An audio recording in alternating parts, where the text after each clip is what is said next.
নমস্কার সবাইকে। এটা হচ্ছে ভাইফোঁটার দিন। সকাল সকালে আমি স্নান সেরে সবার আগে গণেশ ঠাকুরকে ফোঁটা দিয়ে দিই, আর মা মাধবকে ফোঁটা দিয়েছিল। আমি কিন্তু গণেশ ঠাকুরের জন্য ওনার ফেভারিট মোদাকা লাড্ডু দিয়েছিলাম। তো তারপরেই আমার ভাই চলে আসে, তো ওকে ফোঁটাটা দিয়ে নিই। বছরে এই একটা দিনই বেচারা আমাকে এত ভক্তি করে প্রণাম করে, বাকি সারাটা বছর তো আমার সাথে শুধু বদমাইশি করে বেড়ায়। আর এদিকে কৌশিকদের বাড়ি ওর বোন এসেছিল ওকে ফোঁটা দিতে। এই দিনটা জানো তো আমাদের দুজনেরই প্রচুর ব্যস্ততার মধ্যে কাটে। এই যেমন দেখো, আমি এখন এই শাড়িটা ছেড়ে এই চুড়িদারটা পরে নিয়েছি, কারণ এখন যাব আমার মামার বাড়ি, আবার ওখান থেকে পিসির বাড়ি।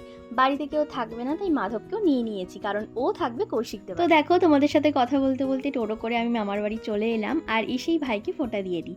আর এই যে মিষ্টিটা তোমরা দেখছো, এটা পিসি আমার বাবাকে দিয়েছিল। তারপরে আমার আরও একটা ভাই মানে পিসির ছেলেকে ফোঁটা দিয়ে দুপুরে খাওয়া দাওয়া করে একটু রেস্ট নিয়ে বাড়ি এসে সন্ধ্যের দিকে একটু বাজি ফাটাচ্ছিলাম।